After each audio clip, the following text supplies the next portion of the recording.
Omulungi Yesu yeebazibwe, aweebwe ekitiibwa, agulumizibwe, atenderezebwe nnyo. Amanya n'eddoboozi Vincent Treasure okubanga mbatuusaako lunch hour yaffe ey'olunaku olwaleero.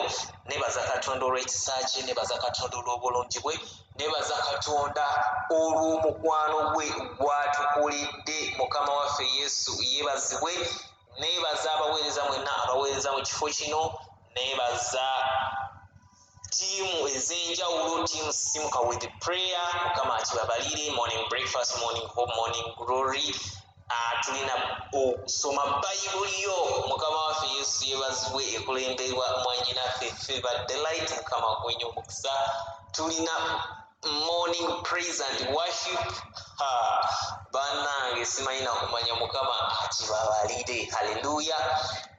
Tugenze straight away mu kigambo kyaffe ekyolwaleero. Team intercession sibeerabidde, Mukama akibabalire, Mukama abampeere nnyo omukisa. Haleluya. Tugenze straight away mu kigambo kyaffe eky'olunaku olwaleero, nga ttiimu y'omutwe gwe tulina olunaku olwaleero gwe mutwe ogugamba nti okwagala kwa Katonda eri obulamu bwo, oba mu lulimi luli olunabuddu, God's will upon your life. Era nga tugenda kuba twetoloolera mu bitabo si bingi, tugenda kuba twetoloolera wano Mukama waffe Yesu we yatugambira nti musabenga bwe muti. Ate katusooke tusabe before nga tetunnagenda mu kigambo kya leero. Katonda omulungi, omwesigwa, omwagalwa, tujja mu maaso go okwebaza, okusinza, okugulumiza, okutendereza, era nga tukusaba ye Kabaka w'abakabaka, ekigambo kye tugenda okugabana olunaku lwaleero otuluŋŋamye, obeere wamu naffe ffenna, buli agenda okukiwulira Mukama Kabaka w'abakabaka kimukolemu omulimu ogwo gwe wakiteekerateekera okubanga kimukolamu. Weebale nnyo, weebalire ddala omulokozi waffe, era weebale nnyo okutuyigiriza okusaba mu Matayo essuula ey'omukaaga olunyiriri olw'omwenda okutuuka ku lw'13. Watugambanga bwe tubanga tusaba tusabenga bwe tuti: Kitaffe ali mu ggulu, erinnya lyo litiibwe, obwakabaka bwo bujje, by'oyagala bikolebwe mu nsi nga bwe bikolebwa mu ggulu.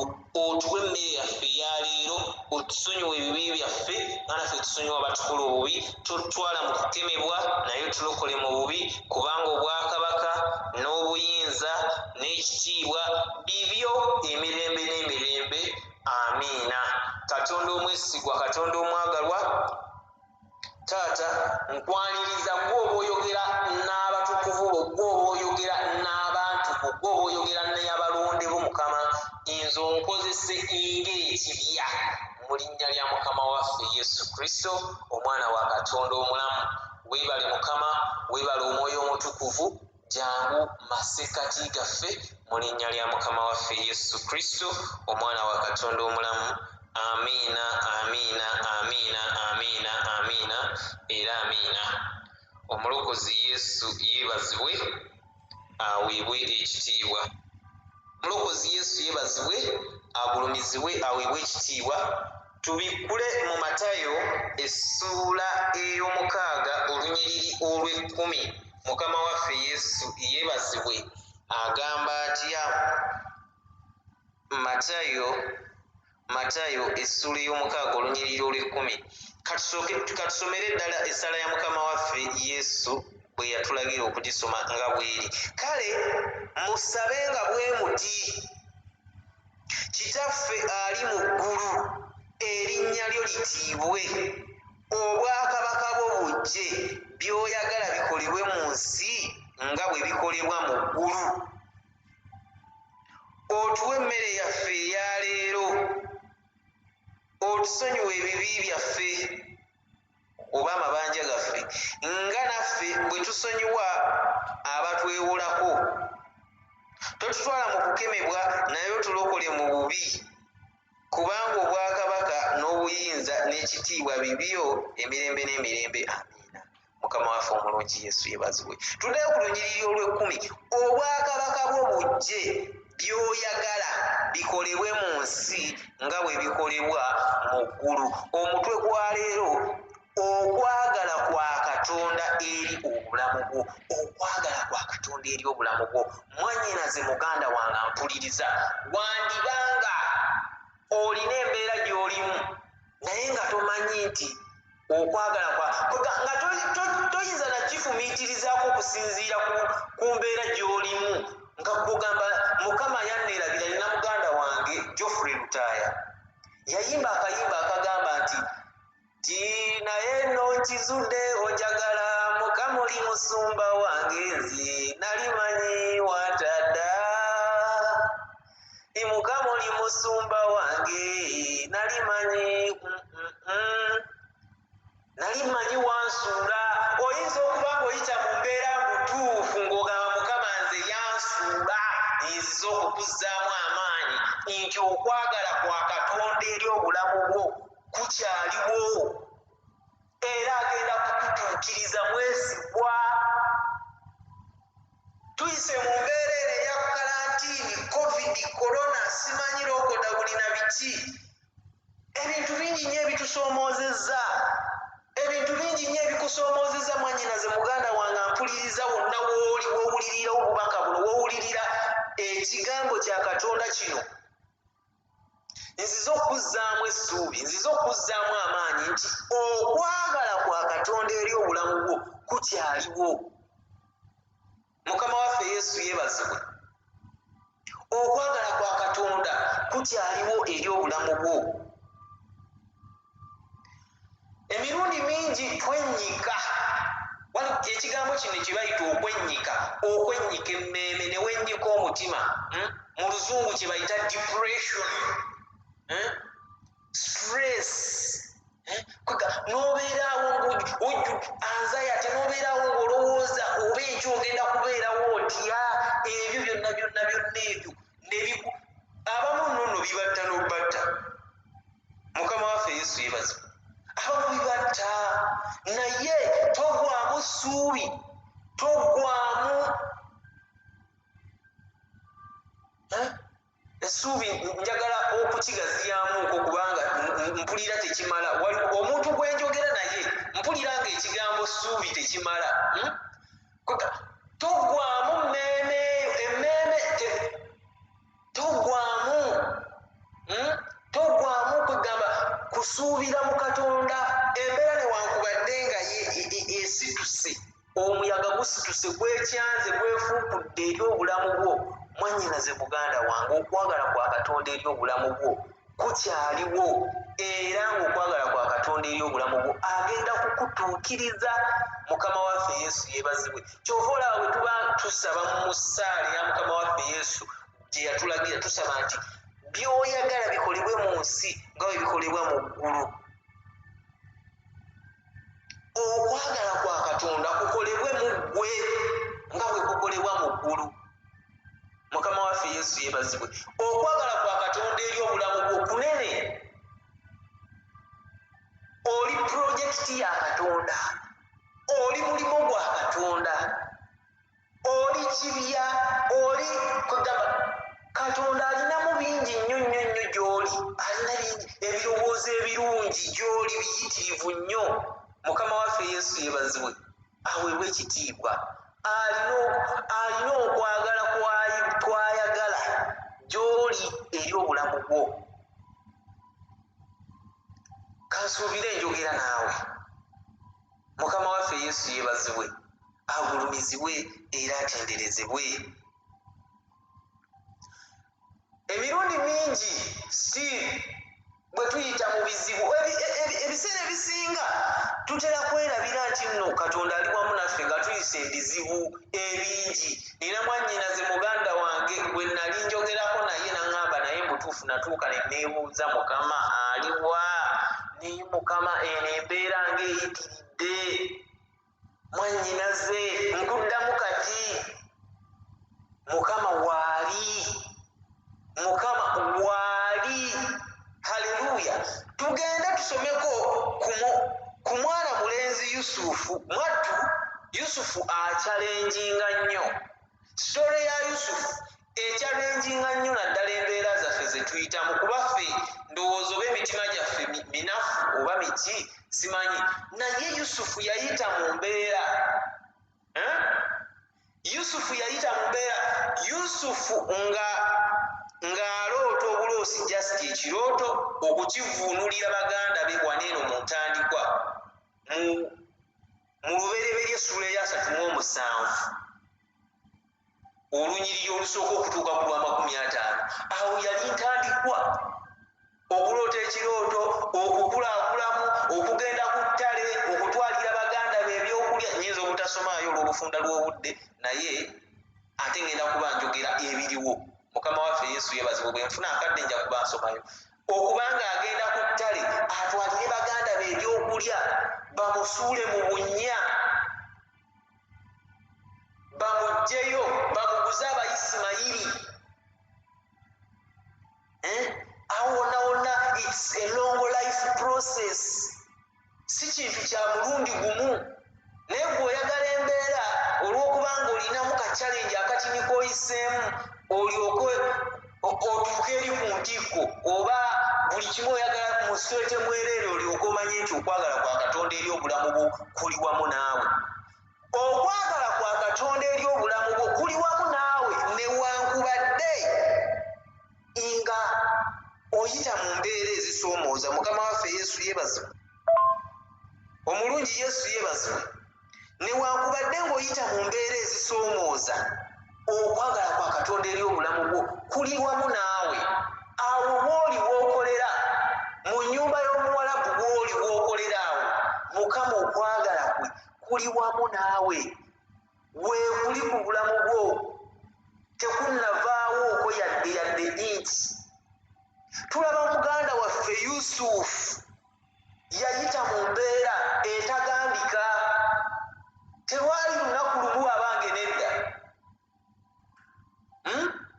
Tewali lunaku lumu.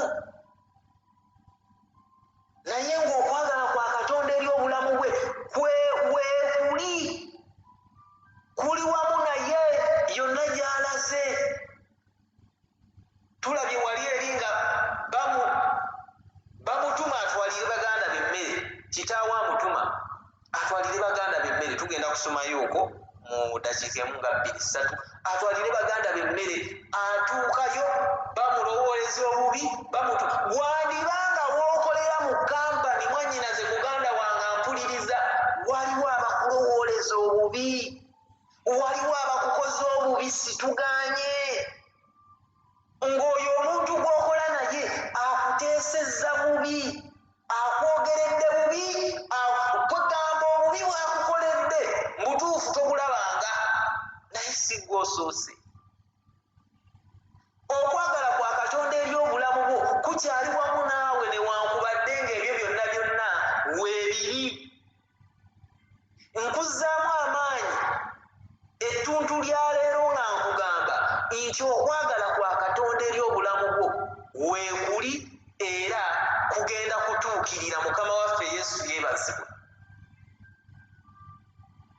Simanyi mbeera gy'oyitamu mwannyinaze muganda wange ampuliriza, naye okwagala kwa Katonda eri obulamu bwo weekuli era nsaba okukkirize, okusabe n'okusaba, okukoowoole nga bwe tulabye olunyiriri lwaffe luli mu Matayo essuula ey'omukaaga olunyiriri olw'10 nti by'oyagala bikolebwe mu nsi nga bwe bikolebwa mu ggulu.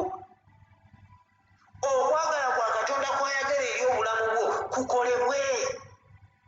Amazima gennyini otunulamu eruuyi n'eruuyi n'olaba nga ebirooto byonna byonna bye wali olina gwe weerowooza okufuuka, olaba nga byonna byonna biri totally down okusinziira embeera gy'olimu. Mwannyinaze muganda wange, Mukama ye muyinza w'ebintu byonna, asobola okukola kyonna. Mukama waffe Yesu yeebazibwe.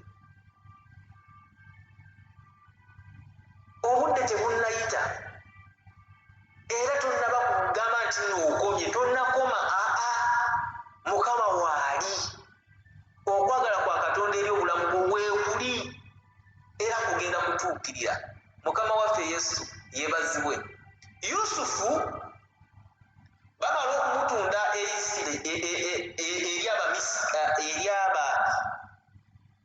Abayisimayiri. Yes, eri Abayisimayiri bamutwala afuuka omuddu eyo mu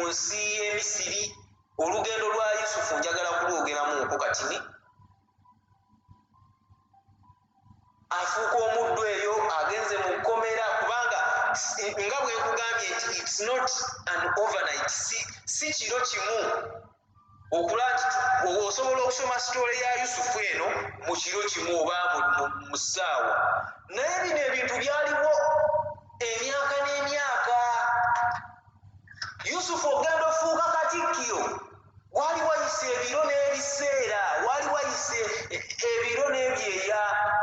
Mukama waffe Yesu yeebazibwe, wayita emyaka mingi kuba bamutunda mwana muto, you can imagine. N'akula n'avubuka n'afuuka katikkiro, naye mu lunyiriri luneeno olwana mu ettaano, olunyiriri olw'omusanvu, tulaba ng'agamba baganda be nti nedda muleme ate kweraliikirira nti nno olw'okuba mwantunda, olw'okuba mwakola bubi.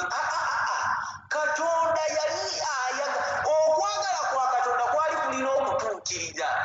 Nsobola ate okubataasa mu biro bino ebyenjala, olwo tugenze eno mu maaso ng'amaze okukola ki? Okufuuka katikkiro. Kati bino byonna byenjogera nze mbyogera sipiidi, naye awo wakati awo waliwo okusoomooza, waliwo embeera enzibu mwe yayita, nga ffenna tujjukira bulungi nnyo n'embeera gye yayitamu eya muka Pootifaali eyali ayagala ate okumuleetera ebizibu. Nantiki sina nantiki, of course yali ateekebwa kuttibwa, yali ateekeddwa kuttibwa okusinziira omukyala ekizibu kye yali amutuusizzaako, agamba ayagala kumukwata. Okwata otya omukyala w'omukungu w'ekkomera? Wandikwatako nonno ku muntu, ku mukyala owa common person, ow'omuntu owa bulijjo, naye omukyala w'omujaasi gundi toyagalako, totya kufa. Omukyala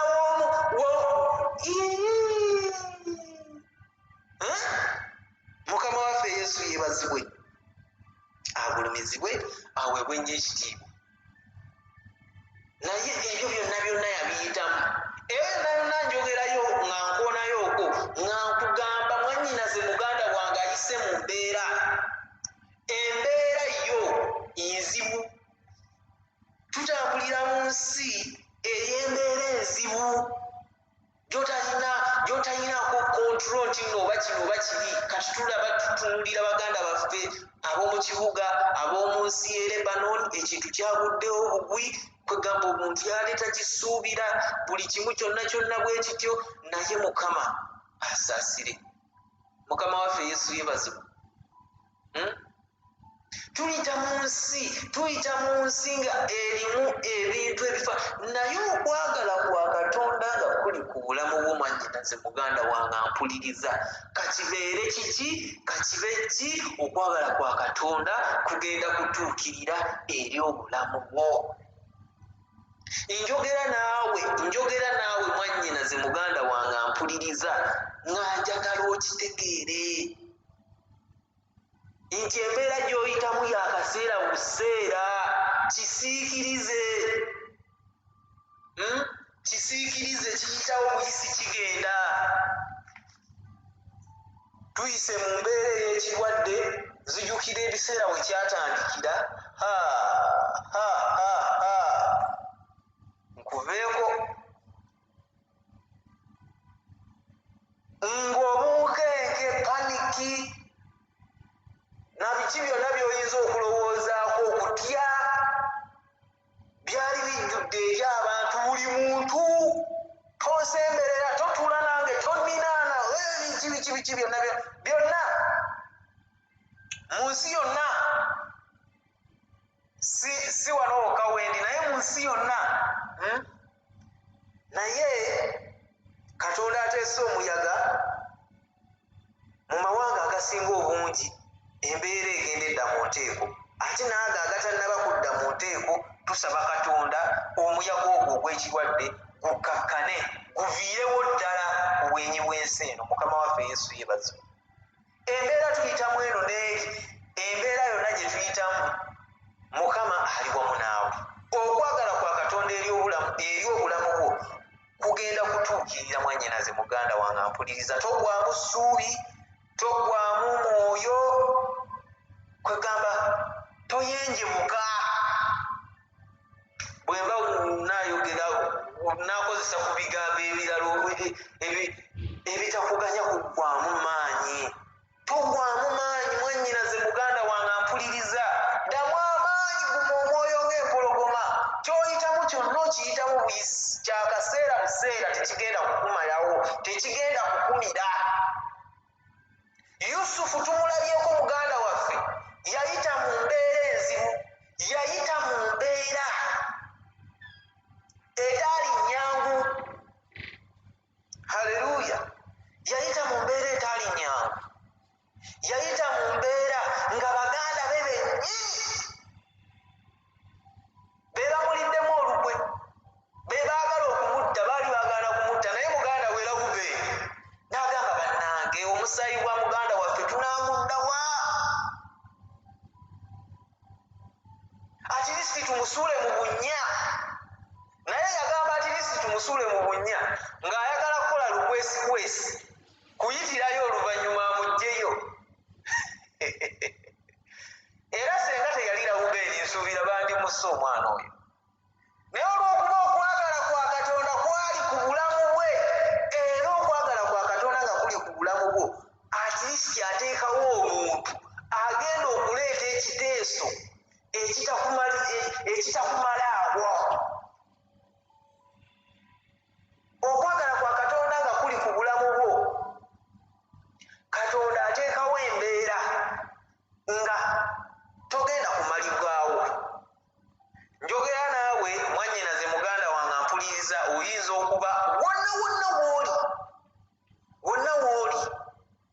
wonna wooli, mulimu abali wabweru wa Uganda, abalala nga bali munda mu Uganda, ali munda mu Uganda. ate nno ebintu bino bizibu, ali munda mu Uganda ayagala kufuluma Uganda, agamba kale senga embeera eno yansanga ndi ku mulimu gwange, embeera eno senga yansanga ndi Dubai, ndi Abu Dhabi, ndiwa ate abali eno mu nsi z'Abawarabu nabo nga baagala bagamba senga embeera eno kale yansanga waka, kwegamba bantu oba kiki, tulina bye twagala byanjawulo. Mukama waffe Yesu yeebazibwe. era nga nzize emesegi eno nga nkugamba wonna wooli, okwagala kwa Katonda eri obulamu bwo kukyaliwo, era Mukama agenda kukutuukiriza. nomata wati biki byoyiseemu, nomata kiki kyonna ekibaddewo eri obulamu bwo. soogera kweno embeera eya kalantiini oba eya lockdown oba eya covid ebaddewo juzi yokka, naye eri obulamu bwo okuva eri emabega yonna. bingi nnyo byozze ng'ogoba oyaayaanira, things that you are pursuing to achieve, nga naye tebinnabaawo. ebintu byogoba okutuukako, byogoba okukwatako naye nga tebinnabaawo. ekyo tekitegeeza nti okwagala kwa Katonda eri obulamu bwo kuvuddewo. okwagala kwa Katonda eri obulamu bwo weekuli ate kugenda kutuukirira. so mwannyinaze muganda wange, nkuzzaamu amaanyi, guma omwoyo, ddamu amaanyi, guma omwoyo. Mukama ali wamu naawe, okwagala kwa Katonda kuli wamu naawe. tuyinza okuba tetusomye, naye ennyiriri obedde weeziri, ate nange nzoogeddeku bwogezi newankubadde tuzisomye. njogedde kontenti aliwo mu nnyiriri ezo zenkuwadde. funa akadde zisome onyumirwe bulungi, bayibuli enyumire, kubanga ntaddewo olunyiriri naddala luno olubereberye 37, olubereberye 37, nenteekawo olunyiriri olusooka mpaka ku lunyiriri olwa 50. kentaddewo akokoka, naye si yo sitole yonna. okuva ku chapter 37 okutuuka ku chapter 45, awo wonna waliwo life experience oba life story ya muganda waffe Yusufu. biki bye yayitamu yatuuka wano kyekyaddako funa akadde osome ku bayibuli onyinyumirwe gwe nga gwe kubanga teri mubuuliza ajja kujja akusomere okuva ku lunyiriri olusooka akwate chapita endala akwate chapita endala akwate chapita endala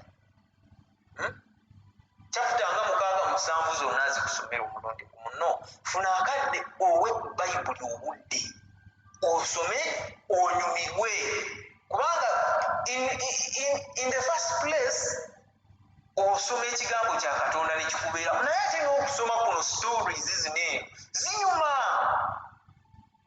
ofunamu amagezi ofunamu okuyiga ekyokuyiga ofunamu okuguma omwoyo n'ogamba mbonyeebonye nnyo naye ate sinze ensoose mbonyeebonye nfunye ebizibu ku nsi bingi biyitirivu naye ate tulaba muganda waffe Yobu ono nga yabonaabona nnyo ate n'asigala ng'agamba Mukama yeebazibwe kano kangume omwoyo oba okiwulira tulina olunyiriri oluli mu Baluumi essuula ey'omunaana olunyiriri olwa 28 olwo lunyiriri lwange okuva ndowooza nga ndi mu siniyangattu siniyasiri lunyiriri lwange kyonna ekibaawo kibaawo ku lw'obulungi eri abo abaagala Katonda kale munnaayi mwannyinaze muganda wa kyonna kye kibadde ate oba muganda waffe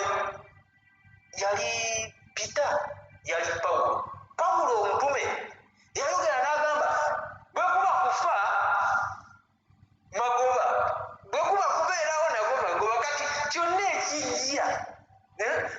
ekijja magoba okubeera omulamu Mukama yeebazibwe ngenda kubabuulira enjiri ngenda kubabuulira enjiri nve wano ngende mu Sidoni ngende simanye eyo mu Antiyokiya ngende simanye eyo yonna eyo gye yatambuliranga ng'abuulira enjiri obwo abanga mulamu ajja kukikola Mukama waffe Yesu naye bw'aba afudde ate agenda eri Mukama waffe Yesu kale bw'otuuka ku eyo levo kati ate bw'ofiirwa simanyi ofiiriddwa obukadde 2 simanyi ofiiriddwa kino na kiri it is well with your soul naye omuntu osobola okuyita mu mbeera n'ogamba bannayi Mukama nze tandiiko Mukama yanvaako Mukama n'ogwamu essuubi n'okwamu n'okugamba nti no Mukama ali wamu naawe mwannyinaze muganda wange nziza okutegeeza olunaku olwaleero nti Mukama ali wamu naawe okwagala kwa Katonda eri obulamu bwo kuli wamu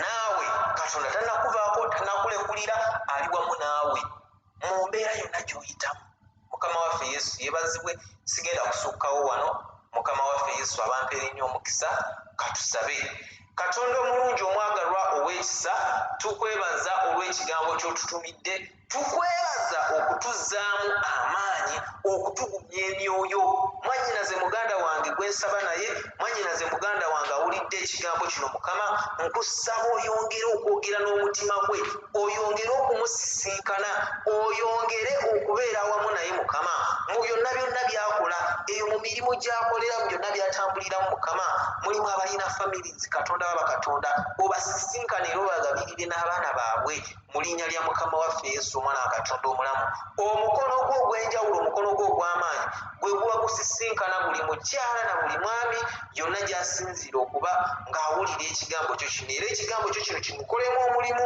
kimuzze bujja addemu amaanyi agume omwoyo addemu essuubi mu ggwe mu Kristo Yesu Mukama waffe omwana wa Katonda omulamu wetusabidde amiina amiina ekisa kya Mukama waffe Yesu Kristo n'okwagala ku ayi Katonda n'okusekimu okwoyo mutukuvu kubeere wamu naffe ffenna n'eri abooluganda bonna emirembe egitaggwaawo amiina amiina amiina Mukama waffe Yesu Kristo abanjagalire abampeera ennyo omukisa tusisinkane nga mulina obujulizi nga nange nnina mu linnya lya Kristo Yesu Mukama waffe amiina